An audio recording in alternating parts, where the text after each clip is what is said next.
কখনো কি তুমি ভেবে দেখেছো কেন কিছু মানুষ ছোট ছোট ব্যর্থতায় ভেঙে পড়ে যায় আর অন্যরা বারবার হেরে গিয়েও একদিন জীবনে অসাধারণ সাফল্য অর্জন করে? তুমি কি জানো আমাদের জীবনে সাকসেস নির্ভর করে না শুধুমাত্র ইন্টেলিজেন্স, ট্যালেন্ট বা আইকিউর উপর, বরং নির্ভর করে আমাদের চিন্তাভাবনা, আমাদের মাইন্ডসেটের উপর। একজন স্টুডেন্ট কম নাম্বার পেয়ে বই ফেলে দিয়ে ভাবে আমি বোকা, আমার পক্ষে সম্ভব নয়। অন্যদিকে আরেকজন স্টুডেন্ট ভাবে আমি এবার কম পেলাম তো কি হয়েছে, কিন্তু আরও প্র্যাকটিস করলে আমি ভালো ফল করতে পারবো। এই দুই স্টুডেন্টের মধ্যে পার্থক্যটা ট্যালেন্ট বা আইকিউ নয়, পার্থক্যটা হলো তাদের মাইন্ডসেটের। আজকের ভিডিওতে আমরা শিখব ক্যারল ডুয়েকের ওয়ার্ল্ড ফেমাস এক অসাধারণ বই mindset, the new psychology of success থেকে জানব। এই বই আমাদের শেখায় কিভাবে সঠিক মাইন্ডসেট তৈরি করলে আমরা education, career, business, relationship, sport, এমনকি সব ক্ষেত্রেই অসাধারণ সাফল্য পেতে পারি। মনোবিজ্ঞানী ক্যারল ডুয়েক বহু বছরের রিসার্চ এর পর বলেছেন, মানুষের জীবনের সব কিছু নির্ভর করে সে ফিক্সড মাইন্ডসেট নিয়ে চলছে নাকি গ্রোথ মাইন্ডসেট নিয়ে চলছে তার উপর। কারণ মানুষের দু ধরনের মাইন্ডসেট থাকে। Chapter 1, fixed versus growth mindset. Fixed মাইন্ডসেটের মানুষ ভাবে ইন্টেলিজেন্স ও ট্যালেন্ট জন্মগত, তারা মনে করে পরিবর্তন করা যায় না। তারা ভাবে আমি যতটুকু পারি তার বাইরে কিছু সম্ভব নয়। তারা চ্যালেঞ্জকে এড়িয়ে চলে, ফেলিয়ারকে ভয় পায় আর ক্রিটিসিজম শুনলেই কষ্ট পায়। গ্রোথ মাইন্ডসেট অন্যদিকে গ্রোথ মাইন্ডসেটের মানুষরা ভাবে আমি চেষ্টা করলে, প্র্যাকটিস করলে, আরও নতুন কিছু শিখলে আমি আরও উন্নত হব। যারা বিশ্বাস করে হার্ডওয়ার্ক, লার্নিং আর এফোর্ট দিয়ে স্কিল ইমপ্রুভ করা যায়, তারা ফেলিয়ারকে সাকসেসের পথে একটি লার্নিং অপরচুনিটি মনে করে আর ক্রিটিসিজমকে ইমপ্রুভমেন্টের সুযোগ হিসেবে নিয়ে নেয়। তাদের মতে I can always improve if I try. এই ছোট মাইন্ডসেট ডিফারেন্সই ভবিষ্যতে সাকসেস ঠিক করে দেয়। চ্যাপ্টার 1 থেকে আমাদের লেসন হলো সাকসেস নির্ভর করে আমরা কোন মাইন্ডসেট বেছে নিচ্ছি তার উপর। Chapter 2, failure is not the end. আমরা অনেক সময় ফেলিয়ারকে জীবনের শেষ বলে ধরে নিই, কিন্তু ক্যারল ডুয়েক বলেছেন failure is actually the beginning of learning. Example হিসেবে ভাবো থমাস এডিসন এর কথা। তিনি লাইট বাল্ব আবিষ্কার করতে গিয়ে হাজারবার ব্যর্থ হয়েছিলেন, তারপরও চেষ্টা করেছিলেন। অনেকে বলেছিল তুমি ব্যর্থ, তুমি পারবে না, কিন্তু এডিসন বলেছিলেন I did not fail, I just found 1000 way that won't work. এটাই হচ্ছে গ্রোথ মাইন্ডসেট। ফেলিয়ার তার কাছে শেষ নয়, বরং শেখার আরেকটা নতুন ধাপ। এখানে বোঝানো হয়েছে মাইন্ডসেট আমাদের ডেইলি লাইফের সিদ্ধান্তকে কিভাবে প্রভাবিত করে।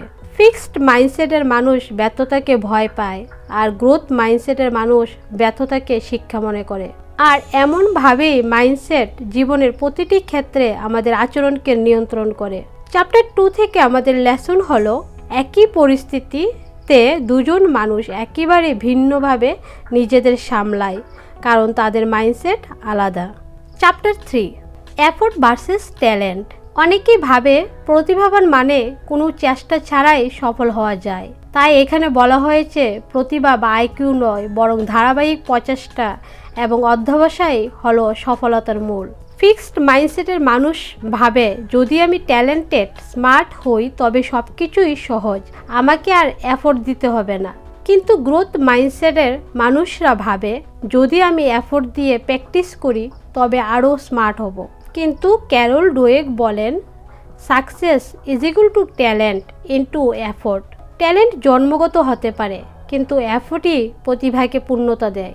যেমন এক্সাম্পল হিসেবে বলা যাক, একজন ছোট ছেলে আছে যে ড্রয়িংয়ে খুবই অ্যাভারেজ ছিল, কিন্তু প্রতিদিন ছেলেটি 1 ঘন্টা করে আঁকার প্র্যাকটিস করতে করতে কয়েক মাস পর সে তার পুরো ক্লাসের সেরা আর্টিস্ট হয়ে যায়।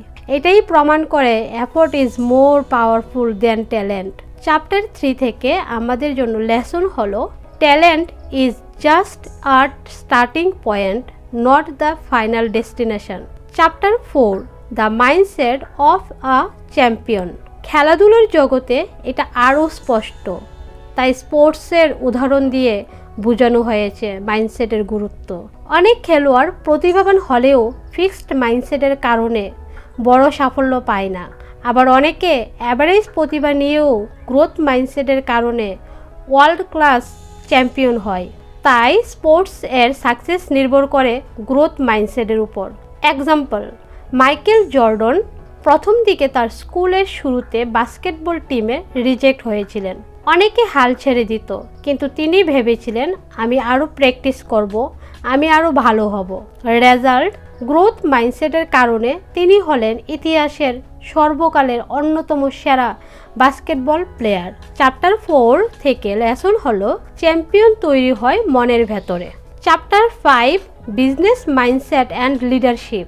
বিজনেস ওয়ার্ল্ডে ফিক্সড মাইন্ডসেট লিডাররা ভাবে আমি সব জানি, এই কারণে তারা বিজনেসকে গ্রো করতে পারে না, জীবনে রিস্ক নিতে ভয় পায়। ফিক্সড মাইন্ডসেটের কারণে তারা বিজনেসে ফেলিয়ার দেখে আর দ্বিতীয়বার চেষ্টা করে না। কিন্তু গ্রোথ মাইন্ডসেট লিডাররা ভাবে আমি সবসময় শিখতে পারি, এই জন্যই গ্রোথ মাইন্ডসেট লিডাররা ইনোভেশন আনে বিজনেসে রিস্ক নেয় আর ফেলিয়ার থেকে শিখে আবার ঘুরে দাঁড়ায়। তার জন্য এন্টারপ্রেনিউর ব্যর্থ হলে আবার চেষ্টা করে। রেজাল্ট, গ্রোথ মাইন্ডসেটের কোম্পানি সবসময় ইনোভেট করে আর ফিক্সড মাইন্ডসেটের কোম্পানি পিছিয়ে পড়ে। এই কারণে আজও ইলন মাস্ক, স্টিভ জবস এর মতো মানুষরা আলাদা, কারণ তারা সবসময় শেখে।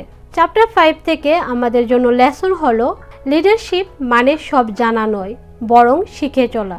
Chapter 6, relationships mindset in love. রিলেশনশিপে মাইন্ডসেট খুবই গুরুত্বপূর্ণ।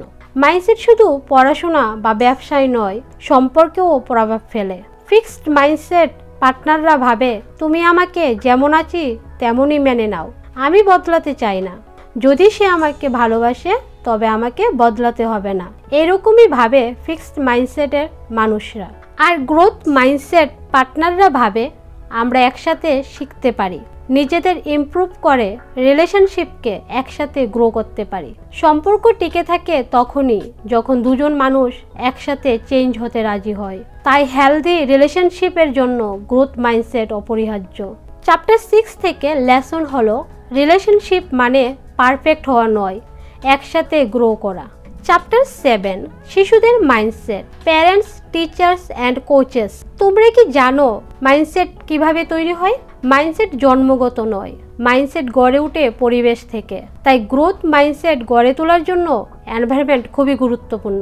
শিশুরা বাবা মা, শিক্ষক আর কোচদের আচরণ দেখে মাইন্ডসেট তৈরি করে।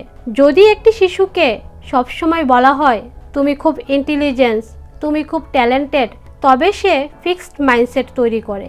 যদি শুধু ট্যালেন্টের প্রশংসা করা হয় তবে তারা ফিক্সড মাইন্ডসেটে আটকে যায়। যদি বলা হয় তুমি খুব হার্ডওয়ার্ক, পরিশ্রম করছো তাই সফল হয়েছো, তবে সে গ্রোথ মাইন্ডসেট তৈরি করে। যদি হার্ডওয়ার্কের প্রশংসা করা হয়, এফোর্টকে ভ্যালু দেওয়া হয়, তবে তারা গ্রোথ মাইন্ডসেট গড়ে তোলে। প্যারেন্টস, টিচার্স আর কোচেস যদি এফোর্টকে ভ্যালু দেয় তবে শিশুরা লাইফলং লার্নার্স হয়। Chapter 8, changing mindset. মাইন্ডসেট বদলানো সম্ভব। সবচেয়ে বড় শিক্ষা হলো মাইন্ডসেট বদলানো যায়। আমরা চাইলে ফিক্সড মাইন্ডসেট থেকে গ্রোথ মাইন্ডসেটে আসতে পারি। ক্যারল ডুয়েক বলেছেন কিভাবে ফিক্সড মাইন্ডসেট থেকে গ্রোথ মাইন্ডসেটে আসা যায়। প্রথমে নিজের ভেতরের ফিক্সড ভয়েস থিঙ্কিং মাইন্ডসেটকে চিনতে হবে। ফেলিয়ারকে ভয় না পেয়ে লার্নিং এর সুযোগ হিসেবে গ্রহণ করতে হবে। I can not do this yet but I will improve বলতে শেখো। মাইন্ডসেট চেঞ্জিং পসিবল, আর সেটাই জীবন বদলে দেয়। তাই ফিক্সড মাইন্ডসেট থেকেও গ্রোথ মাইন্ডসেটে আসা সম্ভব।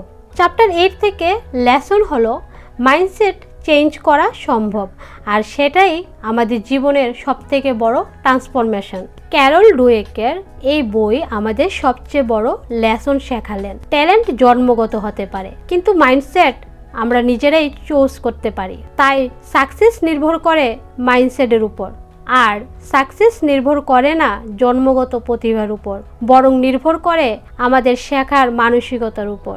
যদি তুমি গ্রোথ মাইন্ডসেট অ্যাডপ্ট করো তবে কোনো ফেলিয়ারই তোমাকে থামাতে পারবে না, বরং প্রতিটি ফেলিয়ার তোমাকে আরও শক্তিশালী করবে, এগিয়ে নিয়ে যাবে তোমাকে সাকসেসের আরও কাছে। বরং প্রতিটি ফেলিয়ার তোমাকে আরও শক্তিশালী করবে, এগিয়ে নিয়ে যাবে তোমাকে সাকসেসের আরও কাছে। তাহলে আজ থেকে মনে রেখো, don't say I can not do this, say I can't do this yet. আমি এটা করতে পারবো না বলার পরিবর্তে বলো আমি এটা করতে পারি। মাইন্ডসেট বদলাও, জীবন বদলে যাবে। ভিডিওটি যদি তোমার ভালো লেগে থাকে তবে অবশ্যই লাইক দাও, শেয়ার করো বন্ধুদের সাথে, আর সাবস্ক্রাইব করো আমাদের চ্যানেল, যাতে আরও লাইফ চেঞ্জিং বইয়ের সারাংশ তোমাদের কাছে পৌঁছে দিতে পারি। See you in the next video. Thank you.